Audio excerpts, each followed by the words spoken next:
investasi yang baik itu 2L, yaitu legal dan logis. Artinya kalau nggak legal, kalau nggak logis, nah ini di salah satu ciri dari investasi bodong.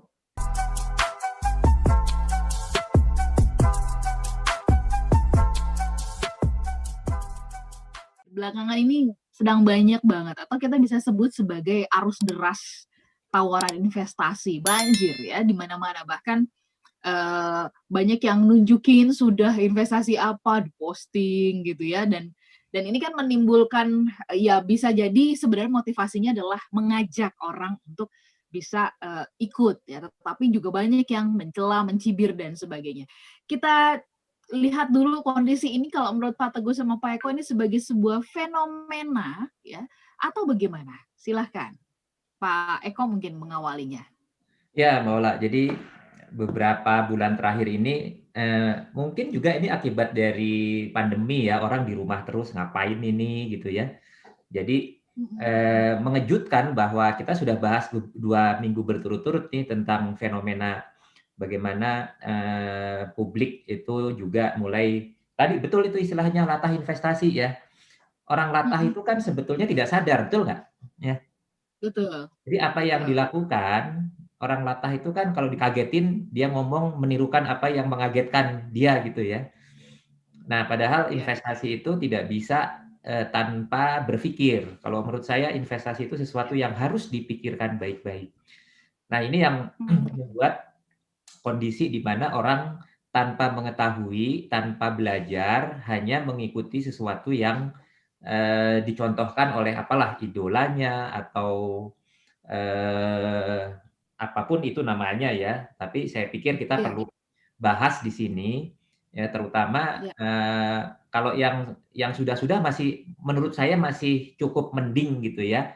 Investasi misalnya di saham, banyak influencer yang mulai berinvestasi di saham, which is itu dari sisi apa namanya awareness ya itu baik ya, tapi kan tidak cukup dengan awareness ya. Nah ini instrumennya baik, legal ya, tetapi caranya salah gitu. Nah sekarang muncul lagi nih ada yang ya selalu berulang ya, investasi bodong, investasi ilegal, investasi yang tidak jelas itu ditawarkan dan sangat mengiming-imingi masyarakat karena dalam tanda kutip kebiasaan masyarakat kita yang malas untuk belajar, malas berpikir. Nah, ini kita coba ingin angkat lagi nih Mbak Ola ya untuk supaya teman-teman banyak yang berhati-hati lagi dengan semua tawaran-tawaran investasi. Gitu Mbak Ola. Oke. Saya sih paham betul dan mafhum banget dengan penjelasannya Pak Eko yang kita kerap malas untuk menggali gitu ya, mempelajari dan sebagainya. Nggak usah begitu, kita bikin acara, kita sebarin flyer, masih ditanya, "Itu hari apa ya?" Ya ampun Bapak, itu ada di flyer. Itu contoh kan. Nah, kita memang kecenderungannya saya perhatikan kita ingin sekali langsung ada di depan mata gitu ya Pak Eko sama Pak Teguh ya. Misalkan ini semangka loh, makan. Ini melon loh, makan gitu. Jadi enggan gitu untuk setidaknya mungkin membeli ke pasar kah harus pakai proses itu tuh yang orang berpikirnya itu jadi lama, nggak efisien dan sebagainya ya Pak Eko sama Pak Teguh. Dan katanya nih bukan warga plus 62 nih kalau nggak melihat kesempatan di tengah kesempitan. Nanti kita bahas ya. Bahkan ya benar nggak, surat antigen aja itu bisa dipalsukan ya karena dilihat ada kebutuhan gitu. Nah, bagaimana dengan investasi? Investasi bodong ini nih bagaimana kita menyikapinya, artinya mengenalinya lebih jauh lagi. Pak Eko sama Pak Teguh mungkin bisa dijelaskan kepada smart listener sebenarnya ciri-ciri ya yang harus paling kita cermati itu yang bisa benar-benar kita langsung tangkap itu kayak apa sih investasi yang ilegal ini? Silahkan Pak Teguh dan Pak Eko. Pak Eko. Silakan. Baik. Yang susah Pak Teguh lah. Jadi gini ya, tadi yang kesempatan dalam kesempitan itu seru tuh ya. Dan kita emang rata-rata kita emang suka yang instan ya. Mungkin karena kita banyak makanan instan kali. Jadi apa-apa semuanya mau yang instan ya.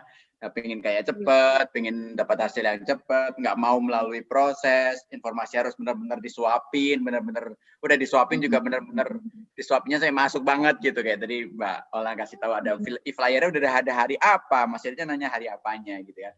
Dan memang entah kenapa ya, padahal masyarakat kita ini kan masyarakat yang kental dengan budaya ketimuran ya. Bahkan hal-hal yang dengan kondisi yang bencana aja masih ada yang nggak tahu hatinya terbuat dari apa ya, ngambil kesempatan bahkan ngambil dana yang ilegal gitu ya.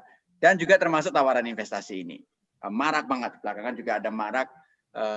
Yang minggu lalu kita udah bahas bukan yang bodong aja, yang legal aja, yang bener aja kayak saham. Tapi kalau dengan pemahaman yang salah, minggu lalu kita udah bahas bagaimana harus kita mensikapinya, harus ada ilmu, harus ada mau belajar, mau tahu prosesnya sehingga kita nggak inginnya untung tapi justru malah buntung gara-gara karena kita mau instan, mau asal ini pakai ngutang lah segala macam itu yang kemarin.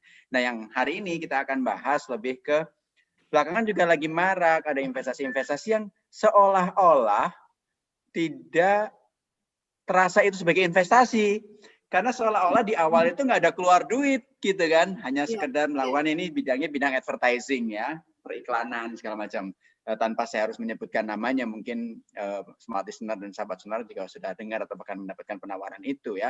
Yang ternyata di tengah jalan untuk dapetin poin harus membeli poin, nah itu baru keluar duitnya kerasa di situ. Kalau nggak membeli poin nggak akan naik-naik misalkan gitu ya. Nah ini banyak sekali tawaran-tawaran seperti itu. Paling tidak OJK itu mengenalkan 2L untuk ciri-ciri tadi, untuk menjawab apa sih ciri-ciri investasi bodong, yang mereka mengenalkan ada yang investasi yang baik itu 2L. Yaitu legal dan logis. Artinya kalau nggak legal, kalau nggak logis, nah ini di salah satu ciri dari investasi bodong. Itu legal artinya izin dia untuk menjalankan usaha, bukan izin badan hukumnya. Ini dua hal yang berbeda. Izin badan hukum itu dua hal yang berbeda ya itu ya. Dua hal yang berbeda Mbak Ola. Saya mendirikan PT, maka saya mendapatkan izin sebagai PT, sebagai perusahaan yang bisa beroperasi, yang diakui perusahaannya. Tapi perusahaan ini menjalankan belum dapat izin usaha, ya? Ya betul, kegiatan si perusahaan ini menjalankan usaha apa itu harus ada izin lagi. Misalkan perbankan, ya PT-nya Kumham, tapi untuk beroperasi sebagai bank dia harus dapat izin dari Bank Indonesia. Dari OJK gitu-gitu. Nah, sehingga itu harus dilihat dulu. Nah, sebuah perusahaan ketika dia hanya mencantumkan legalitas, hanya badan hukumnya, nah ini hati-hati. Karena bukan hanya badan hukum yang kita perluin, tapi izin usahanya apa? Bergerak di bidang apa? Apakah bergerak di PLBS, penjualan langsung PLB, misalnya penjualan langsung berjenjang, MLM lah bahasa umumnya, atau izin apa? Atau izin koperasi dari Kementerian Koperasi, atau izin apa gitu ya? Kalau koperasi badan hukum sih sebenarnya. Izinnya usahanya apa? Atau izin investasi dari OJK misalkan gitu. Atau izin apa nih? Gitu, sehingga harus jelas izinnya sebagai apa. Logis adalah logis nggak sih skemanya? Ketika saya bisa dapatin untung itu untungnya dari mana? Siapa yang atau skema apa yang bisa menghasilkan uang sehingga saya mendapat return dari skema ini? Ya, ini juga harus yang logis. Ciri-ciri lain ada juga yang biasanya kalau investasi bodong yang benar-benar ngeluarin duit, dia kasih iming-iming return yang tinggi. Ukuran return tinggi itu bisa 3 kali, 4 kali dari return deposito per tahunnya gitu ya. Dan biasanya ditambahin Mbak, bukan hanya return yang tinggi, ditambahin supaya orang lebih milih investasi yang dia tawarkan itu dapat return bulanan juga gitu. Nah, ini juga salah satu ciri-cirinya. Udah gitu ciri-ciri berikutnya yang ketiga selain legal, logis dan tadi return yang tinggi itu mereka mengatakan bahwa investasi ini dijamin. Padahal peraturan perundangan kita mengatakan bahwa yang namanya investasi dilarang untuk dijamin. Ketika dia mengatakan ini dijamin kok, gitu ya. Nah ini menjadi salah satu ciri-ciri untuk kita hati-hati dalam menempatkan dana kita di situ. Juga terdaftar di OJK misalkan gitu. Kalau memang itu berdua investasi yang ini ya, yang benar-benar menawarkan investasi, dia terdaftar nggak di OJK. Lebih-lebih lagi misalkan, oh ternyata perusahaan itu udah muncul masuk dalam list ilegal Satgas waspada investasi misalkan gitu. Nah ini kita menarik juga nih membahas tentang Satgas investasi ini. Ciri-ciri lainnya antara lain adalah biasanya suka ditambah-tambahin dengan testimoni dari tokoh-tokoh, testimoni dari artis, testimoni dari pejabat, testimoni dari bahkan untuk agama gitu ya. Ini dan tidak selalu sih ciri yang berikutnya ini adalah member get member, tapi member get member ini seringkali membuat suatu investasi supaya marak diikuti oleh banyak orang, maka mereka menggunakan skema member get member. Dan yang terakhir adalah skemanya nggak jelas. Artinya ini dapat duitnya dari mana? Inline dengan yang tadi nggak logis itu. Nah, gitu Mbak Ola. Ya, wow. Banyak banget hal yang nggak logisnya ya Pak Eko. Wah, gimana ini cara menajamkan kelogisan kita ya, kelogikaan kita ini. Berarti kan harus banyak mendengar dan banyak membaca. Pak Eko sama Pak Teguh pernah nih menceritakan kepada kita ya, share tentang skema Ponzi. Nah, apakah di antara tawaran-tawaran investasi yang ilegal belakangan ini, ada di antaranya yang juga mirip-mirip dengan skema Ponzi? Dan itu seperti apa sih? Mungkin lebih dalam Pak Eko bisa jelaskan. Ya, sebenarnya Ponzi itu nama orang ya, dan skemanya itu sebetulnya yang menjadi memungkinkan untuk memberikan tawaran return yang tinggi. Ya, kenapa? Karena return itu sebetulnya tidak di-generate atau tidak dihasilkan dari suatu usaha, ya, suatu aset, tetapi return yang tinggi dibayarkan oleh orang yang masuk belakangan. Jadi kalau Mbak Ola masuk duluan, ya, Mbak Ola kalau uang 100 gitu, terus dijanjikan return 4% sebulan, ya, maka mendapatkan 4% sebulan atau 4 rupiah, mungkin saya kasih gambarnya 100 juta deh ya, Mbak Ola ditawarin investasi dengan 100 juta mendapatkan 4% sebulan. Ya.